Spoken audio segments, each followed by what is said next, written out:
First of all, season's greetings to you all. Now, for those of you that are tuning in, I know that some of you are going to know that, well, just a short time ago, I said, I'm never going to shoot any more golfing videos. Well, I can tell you that I did mean that for a, very specific reason, in that I'd come to a point where I realized that I just wasn't able to help golfers in the way that I'd really set out to do. I couldn't do it. However, there's been a few weeks have gone by. I've had a bit of time to think and reflect on things.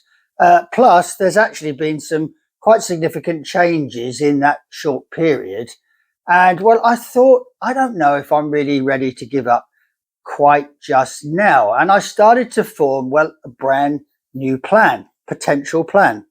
But before I talk about that, for those of you that don't know much about this channel, I just want to talk about where we presently are right now.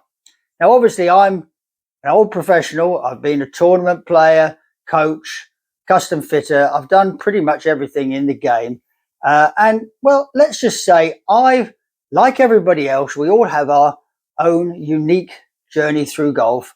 Mine's been 50 plus years, and we encounter all kinds of difficulties and obstacles and hurdles that we have to negotiate. Now, the thing is I found myself after all this time in a place where let's just say I was no longer really agreeing with anything that I previously thought and what's going on in the industry today. But more importantly, I was in a situation where suddenly I found it very easy to improve, very easy to problem solve. I had a whole host of brand new opportunities, and I'd lost all the limitations, that I would say that our current thinking puts on us unwittingly, unknowingly. And what I also realized is that really any golfer could do the same thing.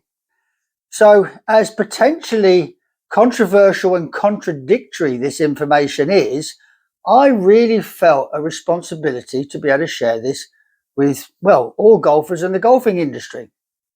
So probably the first question is, well, Richard, if this is so damn good, why can't you help golfers? And that would be, a perfectly fair and reasonable question. And there lies the problem, of course, because, as I've learned, as I've gone through this process, I realize that I'm talking a completely different language, and it is completely different to anything out there. And it certainly doesn't fit anywhere within our current thinking and the current golfing narrative. And added to that, I've probably been guilty of not really being able to explain myself quite as clearly as I'd like to have done. So there we have. People probably start out of sharing these things.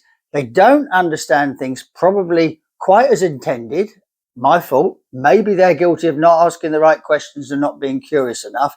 But also it doesn't fit, as said, within the current golfing narrative. And of course, they're not really that likely to really get on board and commit in the way that potentially I could help them. So there lies the problem. If they don't commit, I can't help them. So what's the plan, you might say? What's my new plan of attack? Well, what I would really like to do is I would like to make a series of short videos where I talk about things that happen in the golfing, normal things that happen in the golfing world, things that have happened over the hundreds of years.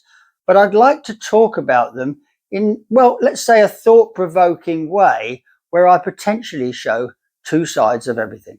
And what I'm hoping is, first of all, you have to find it interesting. Of course, you'd have to do that.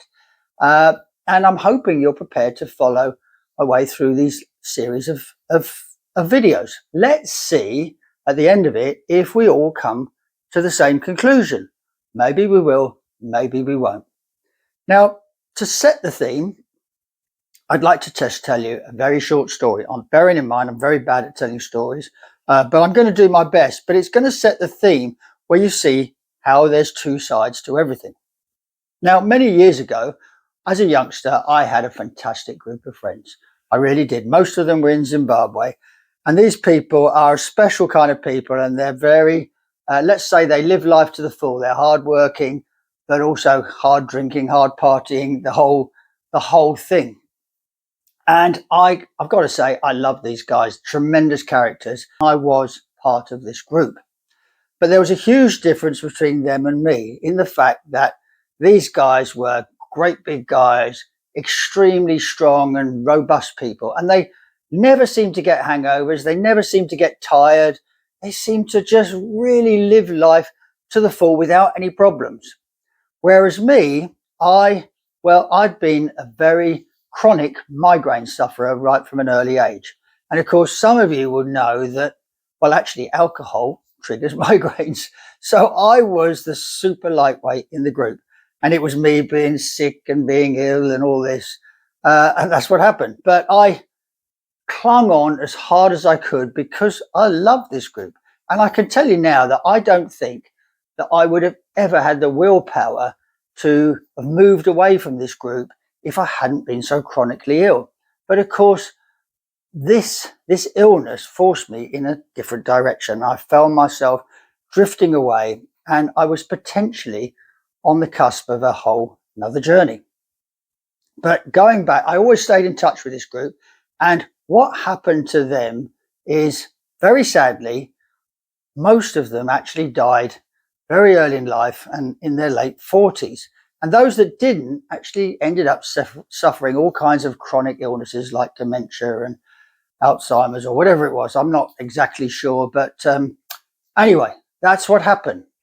So, and I've gone off on a very different journey where I started to, well, try and sort out my illness and looking at things more at the root cause of what potentially could have caused all my migraines and stuff. And what's happened is, of course, I'm reasonably healthy and I've got all kinds of opportunities today.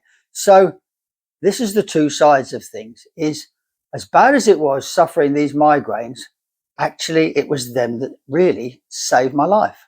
And that's what I'm going to try and be showing you in these golfing videos coming up, is that there's two very different sides to everything. And well, that's it really. So hopefully you're going to join me in the videos coming back. Sorry if I didn't tell that story very well, but it was the best I could do. I'm not good at it. But like I said, I've always said I've got a great message. But I hope you're going to enjoy the videos, and I hope you're going to follow me through this thought-provoking, short videos. So we'll see you in the next one. This is the introduction, and the next one is going to be video 1. Thanks for listening today.